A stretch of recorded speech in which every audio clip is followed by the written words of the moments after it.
Hello, mummies, friends, and family. Do me lang. Thank you for clicking on this video.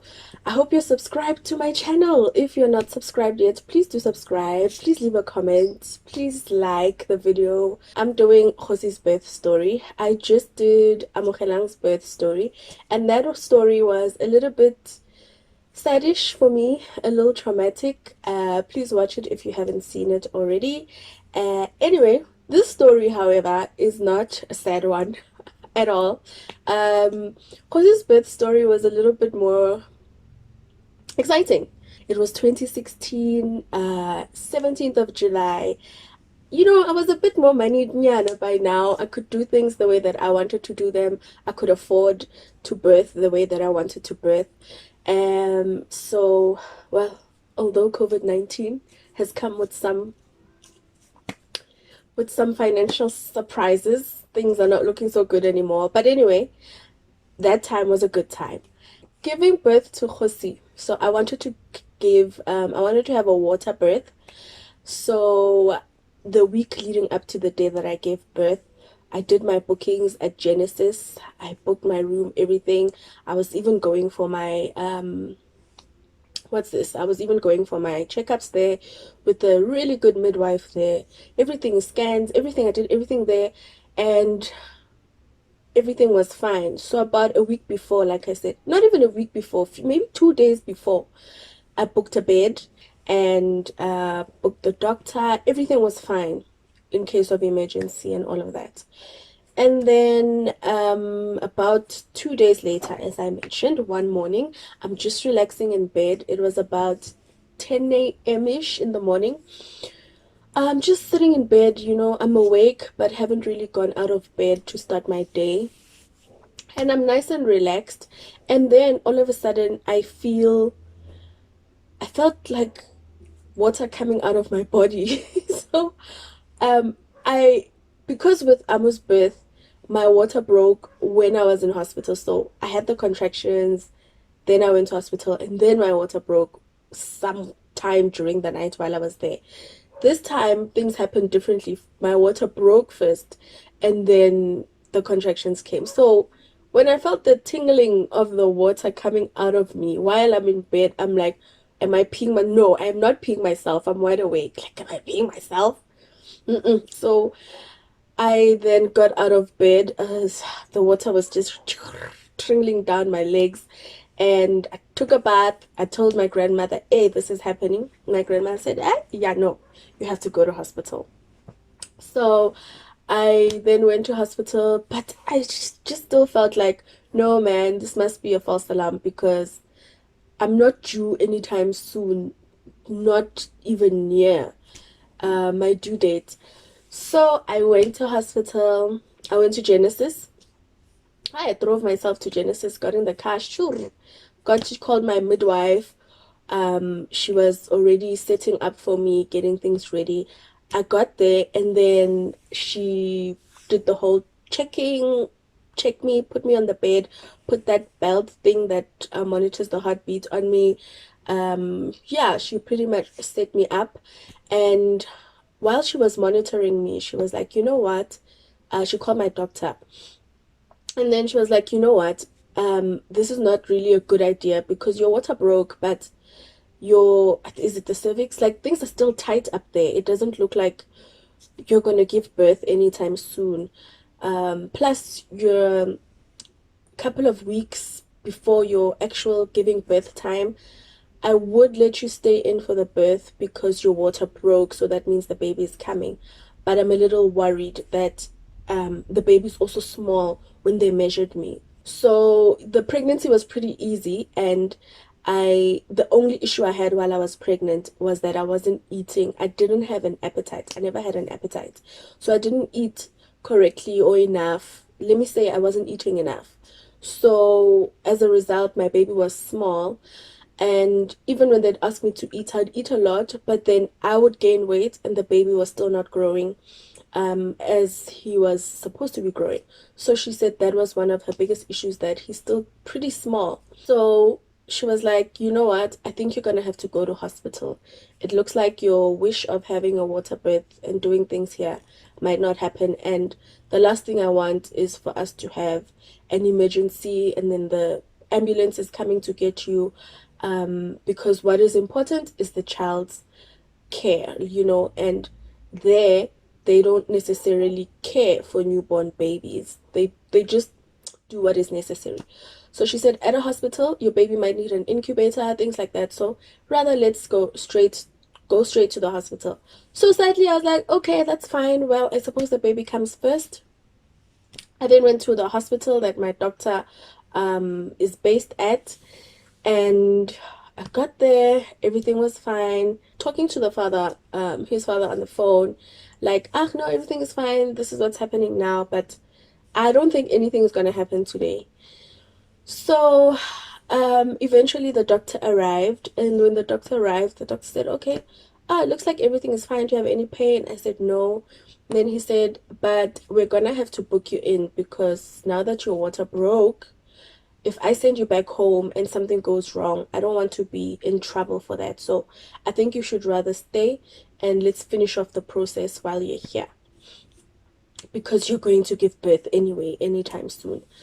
So I said, okay, perfect. Well, it's fine. I'll be booked in. And then booked in, they kept monitoring me, checking everything. And around 9 p.m. at night, yeah, the doctor said it was his last round. He said, okay, you know what? Things are still tight up there. What's happening? What's going on? I'm getting worried that um you're gonna get infections and the baby's going to get infections because that water that breaks is part of what, it's the fluid that protects the baby from infections and viruses, whatever, things like that. So he said, so it looks like we're gonna have to cut you up and you're gonna have to give birth. And he asked me, how do I feel about that? I said, I don't feel really good about that. Can you give me time? And then he said, yeah, sure, you still have a bit more time, but if tomorrow morning I come back and you haven't given birth, first thing in the morning, I'm gonna have to deliver this baby for you. So I said, okay, that's fine. I can do that. Give me a whole night. I'm fine with that. And then he asked me, do you want us to give you some pain injections, things like that? I was like, no. Would you like us to induce you? I was like, no, I'm fine. Everything's okay. I don't have any pains by then and any of that. I was like, it's okay. Let me just chill here and I'll be fine. And I'm communicating, obviously, with my family, my loved ones. Everything is fine. And then in the night, somewhere around maybe 11, 12, it started coming. The contractions started getting deeper and stronger. And then by then I'm talking to Kgosi's dad and I'm like, you know what? Okay, it looks like now I'm in proper labor now. The contractions are getting stronger and I don't know, it looks like I'm gonna give birth. And I was like, okay, let me come then. Because he was working and living about 5 hours away in Northwest. So I said, no, don't risk that because it's night. Having given birth before, I don't think I'll give birth tonight anyway. So I think if you drive at maybe 5 a.m., first thing 6 a.m. in the morning and come, you'll make it on time for the birth. So, okay, continued the night. Obviously, the pains kept getting deeper and stronger. The nurse kept coming to check up on me and do all those things.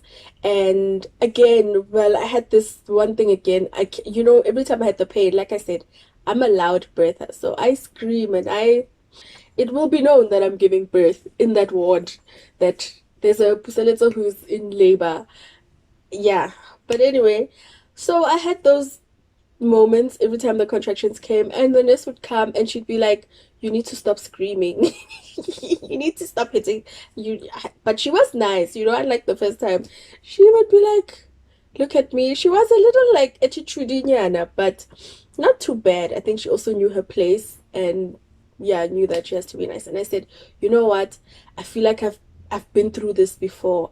Um, and I started telling her with my first child, this is what happened. And before I knew it, I was giving birth. So she was like, no, don't worry. Now you are under different care. And I'm doing this. Don't worry. I'm taking good care of you. I've spoken to your doctor. Everything is fine.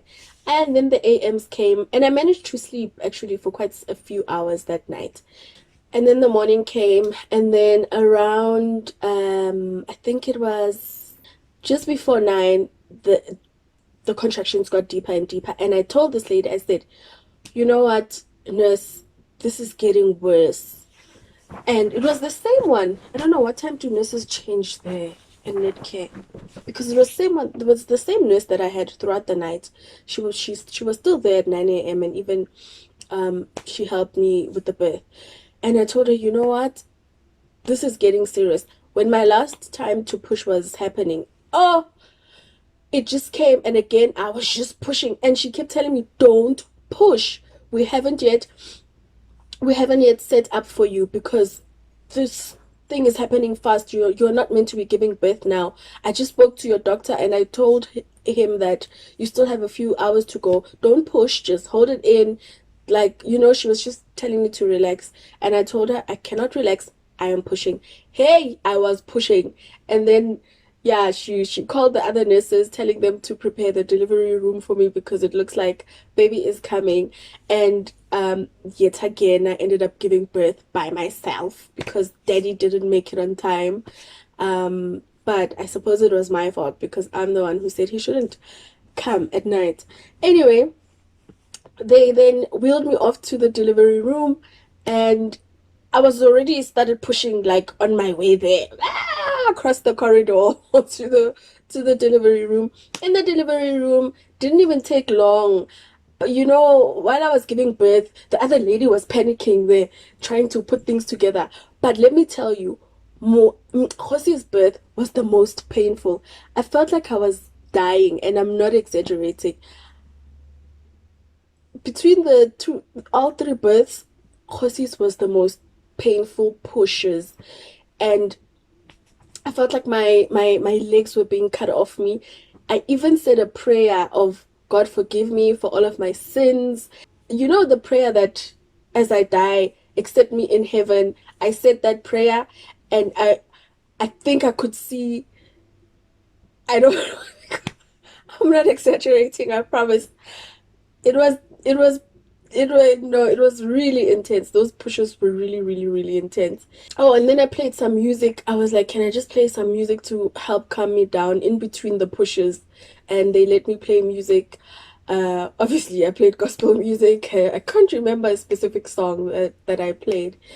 And then, yeah, before you knew it, baby was out and I was alive. And yeah, there was that panic. When you're watching people panicking. And I looked at her and I kept looking at this lady. I think that's one of the things I could say I did differently now is that, I forewarned the nurse over and over again. And I stood my ground, and I wasn't shy about anything as compared to when I was giving birth 6 years before with Amo. But at the same time thinking, okay, now I'm in a better place. They know what they're doing. They do this more than I have done it. So yeah, but I was a little more like, hey. So then, yeah, I gave birth. I was then wheeled off, again to the ward for post giving birth. But then I didn't get to spend a lot of time with Kgosi, just a few minutes, and then they told me he needs to be taken to NICU because he was 1.9 kilograms, tiny, tiny, tiny, tiny, tiny. He was really small. And that made me cry. I was sad because I wanted to spend time with him. Obviously, when I got to the ward, all the other mothers had their babies. I was the only one without my baby. So, yeah, it was a little saddish. Eventually, daddy arrived, my mom came. Oh, the only thing is, yeah, I was extremely tired. I saw Kgosi for a little while. Um, by the time my mother arrived, it wasn't even an hour after I had given birth. I was sleepy. I was out. I was so sleepy. I couldn't talk. I couldn't even remember my mother was there. I couldn't even remember what Kgosi looked like when I woke up. When I was taken to go and see him, I thought, ooh, they could be showing me the wrong child here. But anyway, my mother had taken pictures of him, so she showed me the pictures, but I was so drowsy and just like, he's so small. And yeah, I was extremely tired. I couldn't even talk on the phone. I couldn't do much. He then stayed a little longer for more days, obviously, so that he could pick up some weight. He also had jaundice, so he had that whole those glasses that they put on the kids and they put them under the blue light. Oh, also had jaundice, but hers was picked up when she was going for her 3 days checkup. Khosi's was picked up immediately. So all of those things, yeah. And then sadly I went home alone because he had to stay behind, which was also another new different experience for me. But yeah, that's another story. Having a child in NICU is really not fun at all. But we are here now. We are all alive and happy, and that is my birth story with Kgosi. Thank you for watching this video. Next up will be Moagi's birth story. I hope you've already watched Amos and then Khosi's, and then it gets better and better. So with Moagi's story, things are way better. Thank you guys. Mwah. Bye.